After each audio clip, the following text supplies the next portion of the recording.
Grab a Snickers and make out with your best friend's crush because we have Amazon's latest big-budget series, Hanna. Yes, it's been 8 years since the 2011 feature of the same name, starring Saoirse Ronan, Eric Bana, and Cate Blanchett. Blanchett? But this series expands on the story and delves further into the mystery surrounding Hanna and her origins. So in this video, we're going to take a look at Hanna's ending and take a deep dive in what it could all mean. The final episode is titled Utrax, the codename for the secret project in which children, specifically females, are trained since birth to become the perfect soldier. Dr. Koenig even claims that his girls have 100% obedience, a claim that will later be tested when trainee 249 sides with Hanna. But as Eric finds out in episode 6, the organization behind this restarted the Utrax program the year after their original was destroyed. This new program was called Utrax Regenesis, and the girls seen in the last 2 episodes are its trainees. They have never set foot in the real world. The original program, however, is where the story of Hanna really begins. Eric explains that after serving time as a soldier in Afghanistan and Kosovo, he returned home and felt directionless. He turned to alcohol, getting drunk at bars with no prospects for the future until he was approached by a woman named Marissa Wiegler. Marissa at this time worked for an organization with members at the highest levels of government, members which she says can make things happen. She recruits Eric with an odd task: get women to sign over their unwanted babies to the program. At the same time, a young woman named Joanna had a brief fling with a man named Emil Prodna and got pregnant. This is the man Hanna later meets and comes to know as her biological father. It's these dire situations that bring Eric and Joanna together.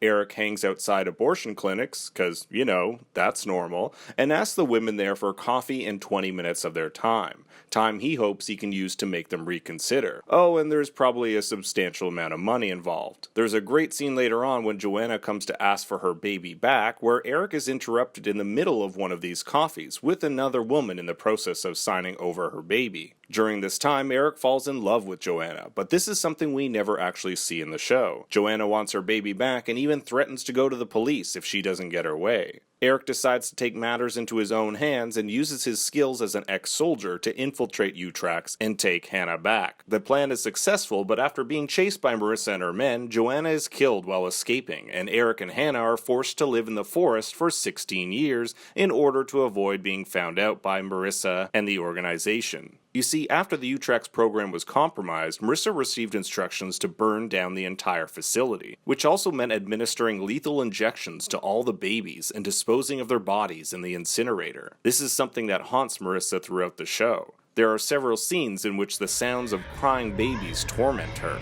Marissa tells her bosses that the situation has been taken care of and that Eric, Hanna, and Joanna all died in that car crash. But 16 years later, when she hears of a young girl breaking into a satellite with Arvo, oh poor Arvo, she knows she must capture Hanna and Eric for good. They are the last threads that link the organization to this project, and if word of a secret program which raises genetically enhanced child soldiers got out, it would be devastating. But let's talk about this organization for a second. Who or what is it? Well, it's heavily implied that Utrax is a top secret CIA program, authorized at the highest levels, but at the same time could be denied if word ever got out about it. That is, unless Eric and Hanna exposed it to the world. The US-style military gear and outfits also suggest that it is American, and in the movie version it's confirmed as being CIA. The purpose of Utrax was to design and train super soldiers. This begins at the genetic level, where DNA was enhanced to give these soldiers improved senses. Hanna and trainee 249, for example, have heightened hearing, smell, agility, and strength. These soldiers are also intensely obedient. Such a force would be a valuable asset to any army.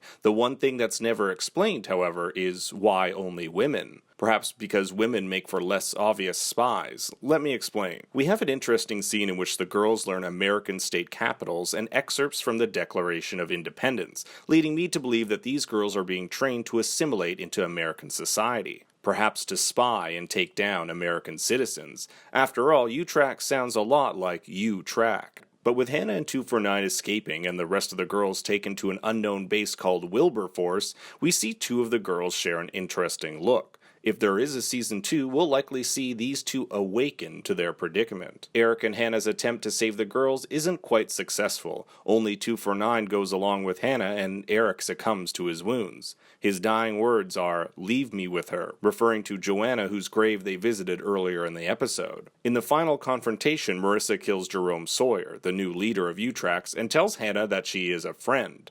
She also sets herself up to get her old job back. She calls Norris, Jerome's secretive boss who we never see, and tells her that Eric shot and wounded her. Of course that's a lie. She shoots herself. My guess is that this is all part of her journey of atonement for what she did back in 2003. Moments before this, we see her walking down the burning Utrax hallway, and the sounds of babies crying haunt her. If Marissa returns for season 2, she'll probably team up with Hanna and 249 to take down Utrax once and for all. Hanna and 249 venture out into a field, and 249 remarks on how beautiful it is. This is her first time outdoors, experiencing the world. And it's beautifully ironic that a show which began in a forest also ends in one. So what did you guys think of Hanna? I want to hear your comments below. And make sure to give the video a like and subscribe because I have more videos on the way. You can also message and follow me on Twitter at ThinkStoryYT. And until next time, remember, Daddy loves you very much.